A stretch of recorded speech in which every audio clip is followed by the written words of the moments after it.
안녕하세요. 김다니엘입니다. 제가 기타를 연주 작업으로 그렇게 잘 치지 못합니다. 그러나 젊었을 때 한때 요즘 케이팝이라고 부르는 대중가요에 흠뻑 빠졌던 그런 시절이 있었습니다. 요즘 아이돌이 부르는 그런 신나는 댄스곡 말고 7, 80년대는 대학가요제나 서정적인 대중가요들이 그 당시는 참 많이 쏟아져 나왔습니다. 가사나 멜로디가 우리 인생사를 어쩌면 그렇게 잘 표현했는지 기타를 치는 사람들은 당연히 대중가요도 잘 부릅니다. 저 또한 그랬습니다. 왜냐하면 대중가요를 통해서 기타를 배우거든요. 그래서 그렇습니다. 그런데 이것은 제 젊은 시절의 일이었고요. 그 후로는 자연히 세상 노래를 즐겨 부르지 않았습니다. 큰 회심후의 횟수로 벌써 5년째입니다. 그런데 이 문제가 영적으로는 이제 겨우 완전히 정리되는 것을 보여주시더군요. 전 옛날에 이 문제가 깨끗이 정리된 줄 알았습니다. 그런데 이제 정리되는 것을 보고 솔직히 충격을 받았습니다.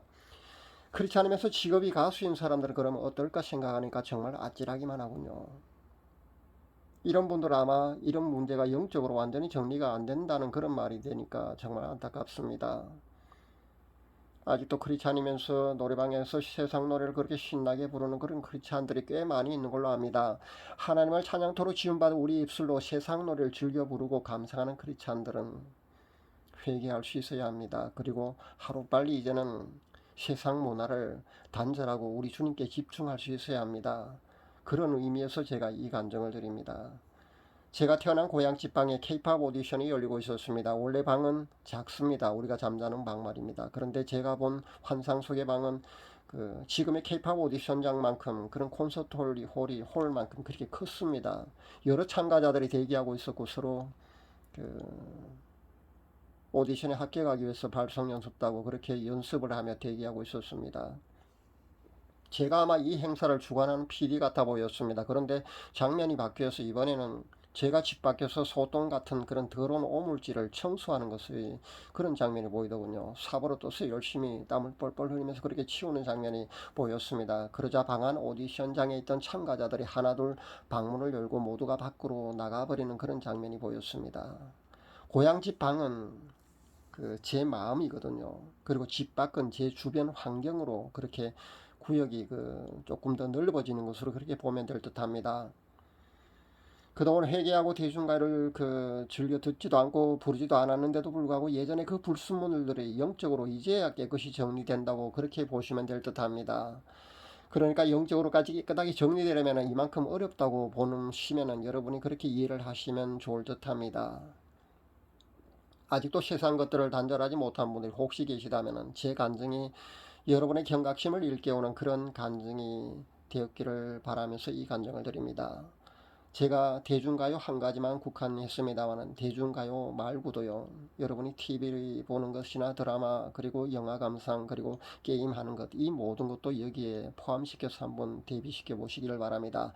제가 대중가요로 그렇게 국한해서 그렇게 제가 본 대로 환상을 제가 여러분에 소개했지만은 그 모든 것을 여기에 세상 문화나 모든 것들을 그리고 여러분이 지나치게 세상 취미 생활도 지나치면은 그것이 우리 주님을 생각하고 우리 주님께 더 가까이 나가는 그런 시간보다 더 많은 시간을 그런 곳에 할애하고 있다면은 그것조차도 끊을 수 있어야 합니다. 이제는 우리 주님 다시 오실 날이 가깝기 때문에 그런 세상적인 모든 것들을 하나둘 정리하고 단절해야 할 그럴 시기가 지금 왔다고 저는 생각합니다. 저 역시 제 취미 생활까지도 하나둘 그렇게 정리하고 있습니다. 여러분도 그럴 수 있기를 바랍니다.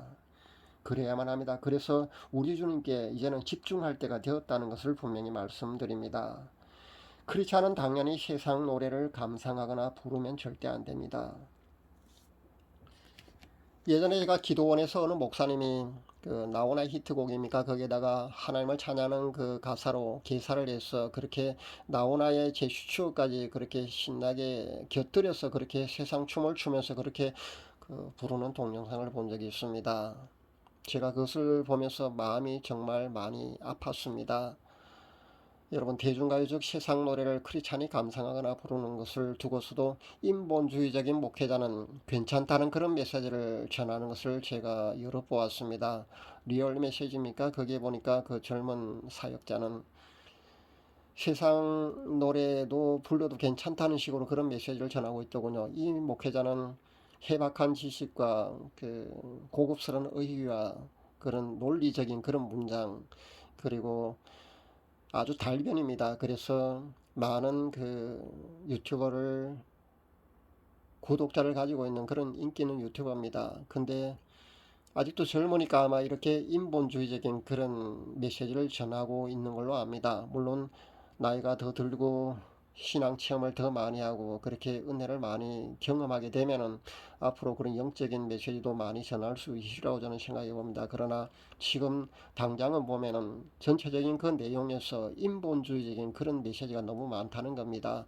그 사람뿐만 아니고 제가 인본주의적인 목회자들은 대개 보면은 그렇게 세상 문화인 그 대중가요조차도 즐겨 부르는, 그렇게 같이 부르고 그래 해도 괜찮다는 식으로 그렇게 전하고 있더군요. 심지어는 어떤 인본주의적인 그 목회자는 세상 노래 가사에서도 은혜를 받았다는 그런 사람조차 있는 것을 제가 본 적이 있습니다. 정말 안타깝습니다. 영적인 세계를 모르니까 그럴 수 있다고 저는 이해는 합니다. 그러나 이런 식의 메시지로 거룩함, 즉 성화로의 단계로 나아가야 하는 크리스찬들에게 세상적인 문화와 적당히 믹스를 해도 되는 것으로 잘못 가르치는 것을 보면은 정말 안타까운 마음 금할 길이 없습니다.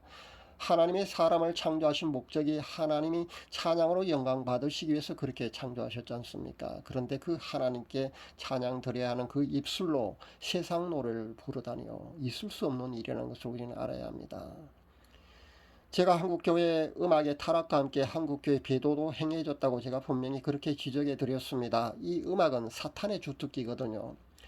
잘못 사용되게 지으면 하나님의 임재가 아니라, 그러니까 성령님의 임재가 나타나는 것이 악령이 임할 수도 있다는 것을 우리는 알아야 합니다. 제가 다른 동영상에도 분명히 그렇게 언급을 했습니다. 조세프소라는 그 흑인 청년을 아시죠, 여러분? 인기 유튜버입니다. 복음 그 찬양 사역자로 그렇게 인기 있는 유튜버인데, 이 사람이 락으로 그렇게 그 찬양하는 찬양 콘서트 동영상을 제가 잠깐 보았는데요. 제가 그 잠깐 본 동영상을 통해서 악령이 역사한다고 제가 분명히 그렇게 지적해 드렸습니다. 그리고 맨화 영성 훈련원의 그 윤남호 목사의 간증도 제가 소개해 드렸지 않습니까? 조영남의 제비라는 곡을 그 윤 목사님이 여러 번 불렀는데, 실제 검은색 옷을 입은 키보드를 둘러맨 음악의 신이라고 자신을 소개하는 그 악령이 찾아왔더라는 그런 간증을 제가 듣고 제가 여러분께 소개해 드렸습니다. 이런 건전한 곡조차 그 정도라는 겁니다. 그러면은 더 이상 다른 곡들은 설명을 더 하지 않아도 아마 될 듯 싶습니다.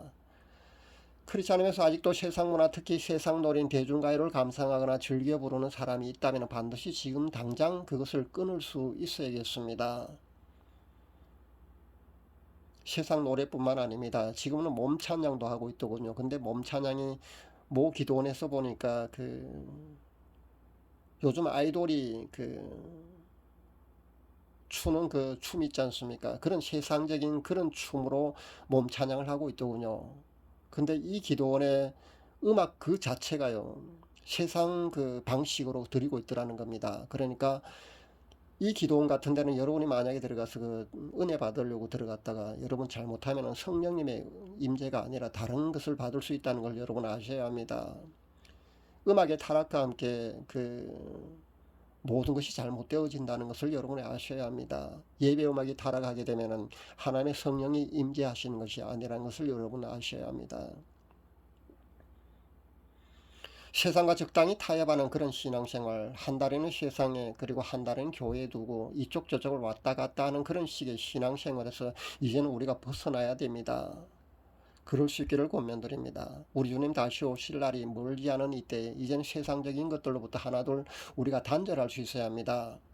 제가 세상적인 것들, 그러니까 TV 보는 것, 그리고 영화 감상하는 것, 그리고 게임하는 것, 여러분이 취미생활하는 것조차도 우리 주님과 친밀하게 교제하고 가까워지는 그런 시간보다 그런데 더 많은 시간을 할애하고 있다면 우리가 그 시간을 줄일 수 있어야 합니다.